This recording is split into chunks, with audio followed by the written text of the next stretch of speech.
I've got a great podcast lined up for you today, my friends. Here at the Behind the Agent podcast, I've got an awesome superstar in the house, Mr. David Hargreaves. That's right, Mr. David Hargreaves. And we're going to get started right about now here at the Behind the Agent podcast. This is going to be a fun one. David's not too far from me. I'm in the Sonoma County area. David is in the Sonoma County area. So we're not too far away, David. We should get together and have a lunch sometime. Something like that. Definitely. Why not? Always up for that. Always up for that. Why not? Right? Yeah. Why not? All right. Well, great. Well, welcome everybody to the Behind the Agents podcast. Behind the Agent podcast, I should say. I have David Hargreaves with us here. Originally from the UK, moved to California about 15 years ago, right? That's right. Did you go right into real estate when you moved out here?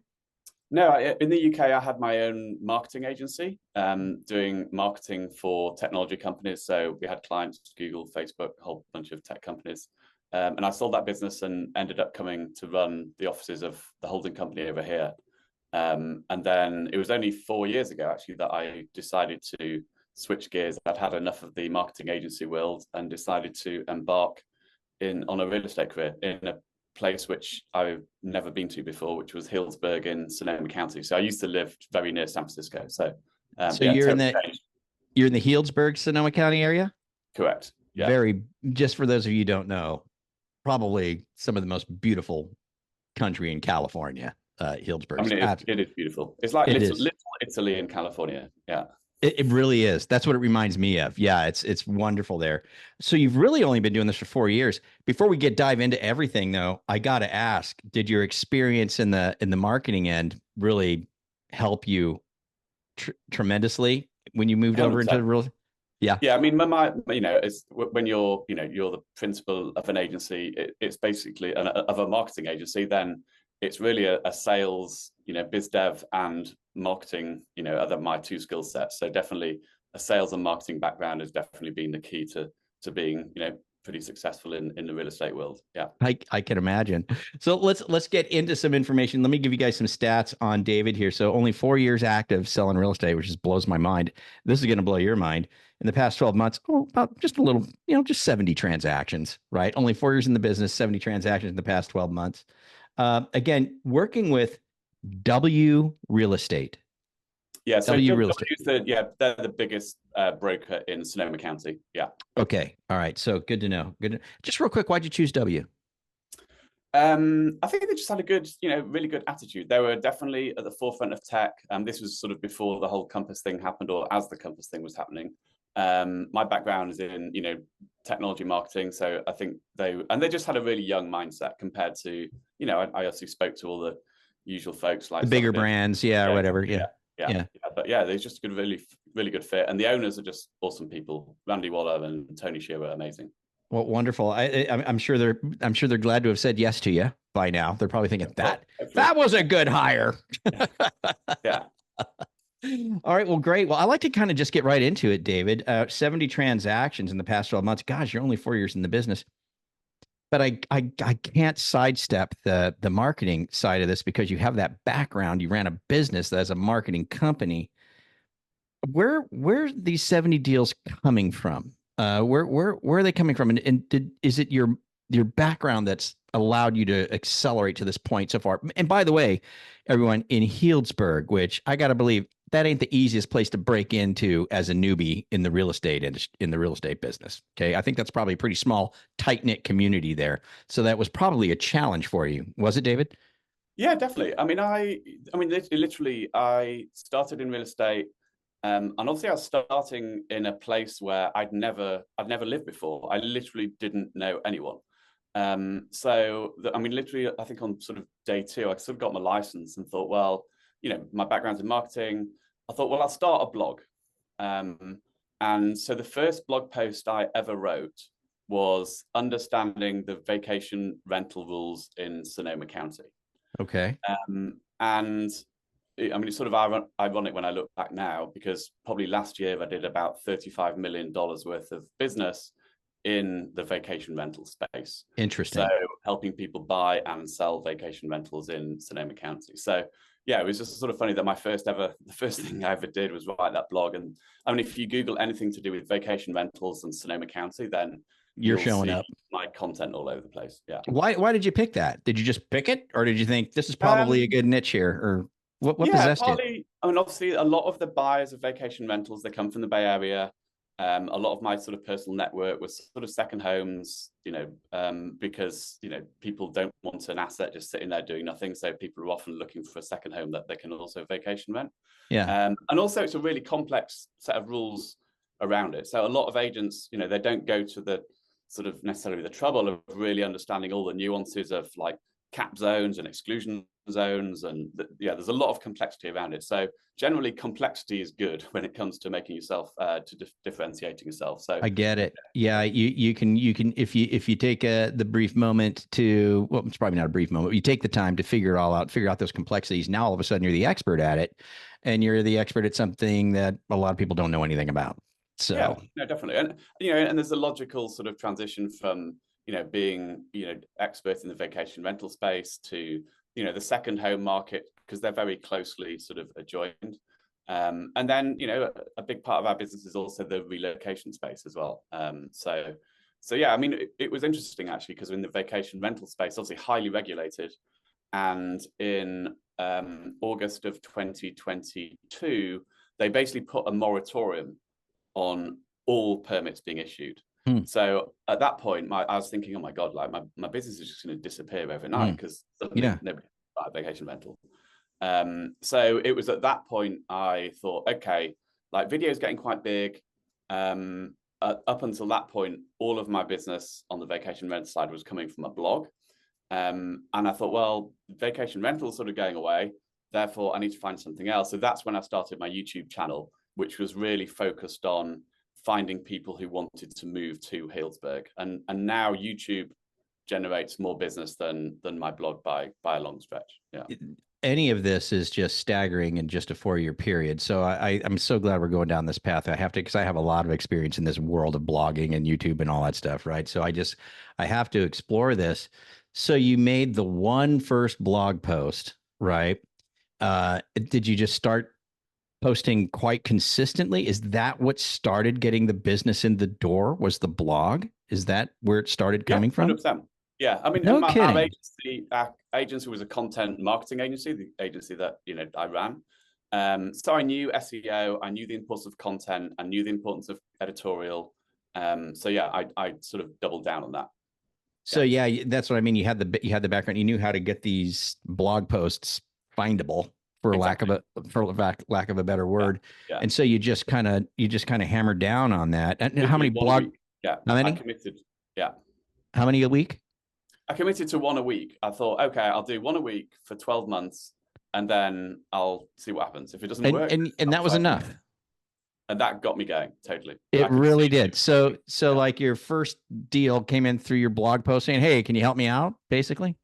Yeah, first deal was probably it was probably 8 or 9 months actually, for directly from the blog. Yeah, because when I first started, I did spend on Zillow just as a way of starting to have like real estate Something. transactions, and like having conversations and meeting people. Yeah. But quickly my blog overtook the sort of the ROI from Zillow. Yeah. Did you convert any of those Zillow leads?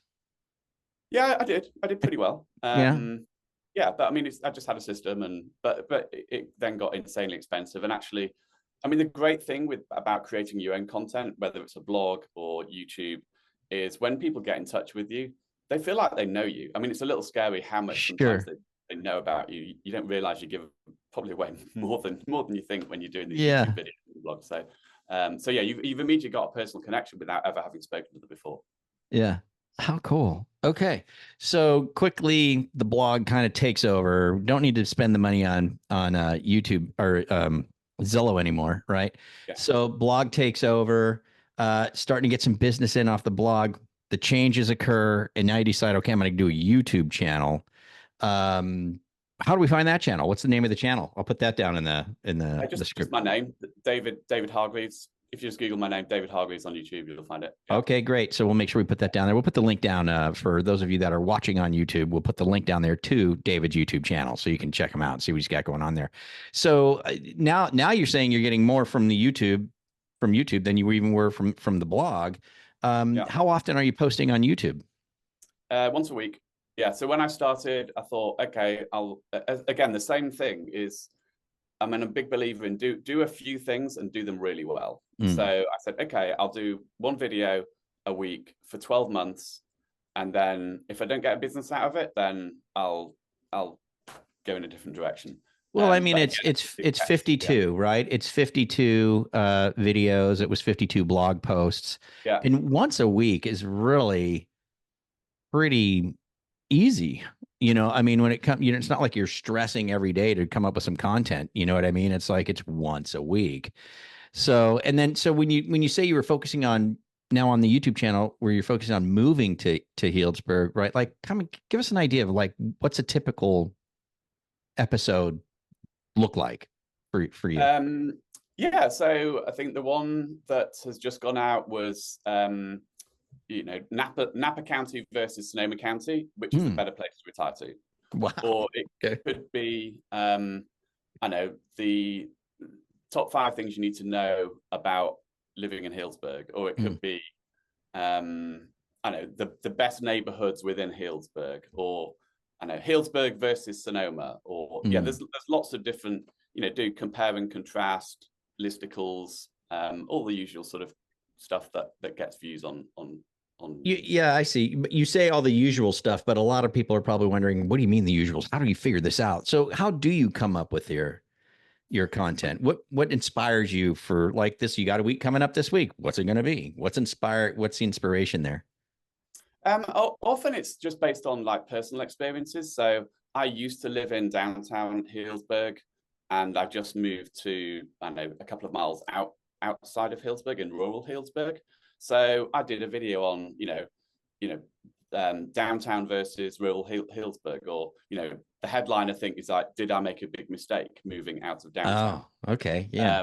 So yeah, a lot of it is based on personal experience. I mean, I just did one on which will be coming up in a couple of weeks, on just the whole insurance crisis in California. Yeah. Good one. And the other benefit of doing this sort of thing is you have to do quite a lot of research. I mean, some of my videos are 10, 20 minutes long. Okay. So in order to do that, you really have to like dive into a subject.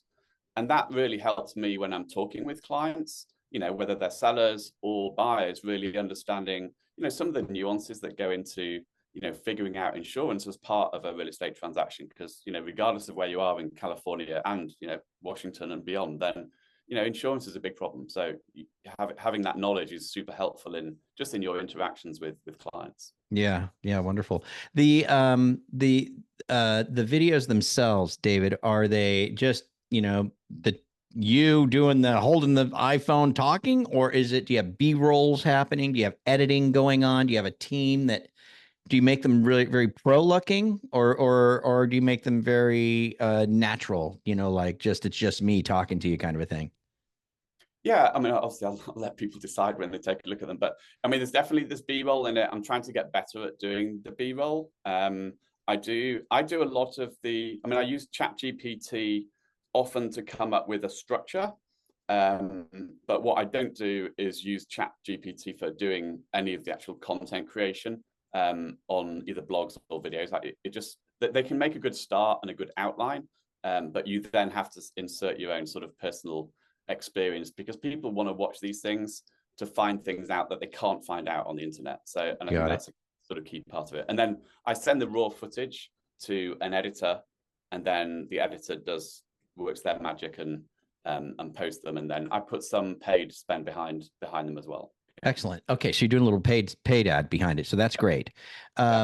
And then just out of curiosity, does the editor also post to YouTube for it? Does he take it all Yeah. the way to posting? Okay, Literally, I hand over the raw footage. I'll and it's generally gone. record 4 in a session.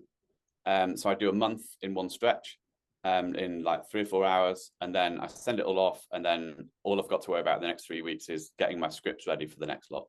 Very cool. Very cool process. Does the editor also do the little cut up clips for you, like the little 30-second teasers that can go on reels and all that kind of stuff? Or is it just the YouTube video that gets posted? So they just do the YouTube, and then we've just hired a licensed assistant who is starting to do the chopping up into shorts. Yeah.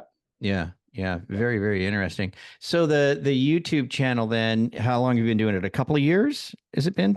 Yeah, it's a couple of, yeah, I think, yeah, definitely, yeah, a couple of years, I'd say. Yeah. So would you say that when I ask where the business is coming from, percentages wise, this much from YouTube, this much from the blog, this one from referral, what would you say that that looks like right Um, now? Probably, I know, and it's a great question. It's actually becoming harder to sort of discern. Is it the blog? Like, do they first come in on the blog, or do they go from a blog to a YouTube or YouTube to the blog? So Because there's a they're lot of bouncing connected, around right? between the two. I mean, I would say our website and digital property in the YouTube channel is probably about 50% of our business. And Okay. then the rest of it is, referrals and yeah, referrals is probably the next biggest source. Yeah. And Do you that's it, get yeah. do you get a lot of referrals then? Do you get a Yeah, good amount? yeah, Yeah. yeah, clients referring us to people who are Other looking. people they know. Yeah, Yeah. totally. You got to talk Yeah, to because my I mean, friend look, Bob. He needs one of these places, kind of a thing. yeah, Yeah. totally. Yeah, yeah. Do you stay in do you market to the past clients or are you just sending them your videos or are they just subscribed to the channel primarily? Is that how they come back to you? Or how would you say that you stay in touch with the past clients or do you? Yeah, we've got a pretty good, sort of content machine that just sends out content. We do a newsletter every month. I mean, yesterday, for example, we sent out a video that we did specifically for anyone in our database on the new NAR rules. So, we'll find hooks to do some client specific content and past client specific content, and find just lots of ways of, again, just using interesting content to touch base with existing clients and past clients. Yeah. Very, very cool. Very, very cool. Wow. This interview did not go the way that I was thinking it was. They're not usually not like this. So just so you know, most people are not like just doing it this way. You know what I mean? So this has been really, really good. I think the best thing I can do is just make sure people go and visit you on your YouTube channel so they can get a sense of what you're doing, the consistency and how often. Oh, well, let me ask you this: on the videos at the end, is there a call to action? So if you need help, call me, or is there always a call to action? Yeah, there's always a way of getting in touch with me at the end of a video for sure. Yeah. Okay. All right. Cool. Cool. All right, good enough. So let me ask you this. So 70 transactions in the past 12 months, only doing this 4 years. The YouTube channel's been up about 2 years. Um, what is your, if someone wanted to go down your path, right? If an agent that's not doing 70 a year, but is feeling like, this blog, YouTube SEO thing might be for me, right? Um, what's your advice for them? How does someone I think the most important question here, David, is how do they get started the right way? Like, because you've got all that background, and you, like you said in the beginning, it's like I know how to deal with SEO, and I know how to deal with making sure the content's correct so that it can get found. What would your advice be? Like, is there companies that help with that? Would that be the first step? Make sure before you even do anything, like it's getting done the right way, so you're not wasting any content. What I don't want to put words in your mouth. Yeah. What's your advice? Yeah. Yeah. I would say, just be really clear about your target, seller, buyer, whoever it is. Like, who is the audience you're trying to reach? And then once you've identified that, and literally write down, I literally wrote down 3 different types of client I want to target. I came up with names, like what TV programs they watch, what are the questions that they'd most likely ask a realtor, et cetera, et cetera.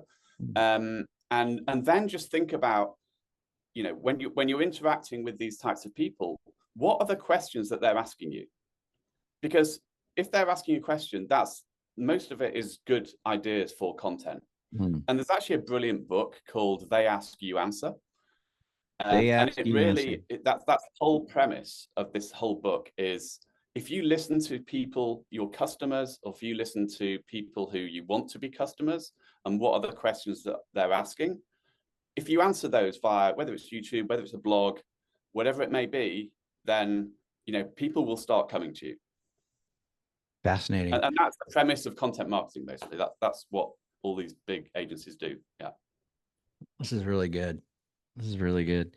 Um, all right, cool. So, okay, so then to wrap up the advice again, just so I'm clear on it, the advice would be because I kind of got just lost in the That's right. train of thought Who do there. you want? Yeah. Yeah, Who do yeah, you want to reach? Who you trying to get as a customer?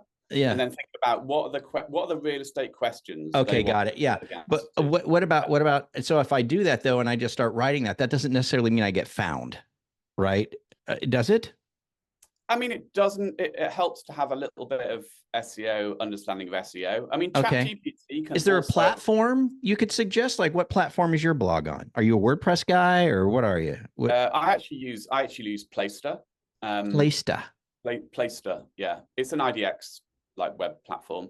But Okay. to be honest, it's more important about the content that you put into the platform than the platform per se. Okay. So, I mean, the great thing about ChatGPT, you can write your blog and then go into ChatGPT and say, give me the top 5 SEO titles for this post, and they'll come up with 5 titles. And then you Ah. say, can you give me 5 meta descriptions for this blog?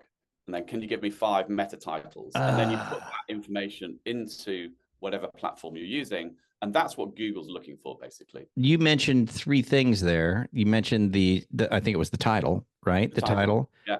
meta description, Yeah. and then what was the other one? Meta what? The meta title. Meta title. So the Yeah. title to the post, Yeah. the meta description, And the meta title. and the meta. These are all critical.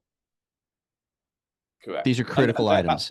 that's basically what signposts Google to Google, like how it should rank that content. And then you obviously Ah. have to do things like link to other content.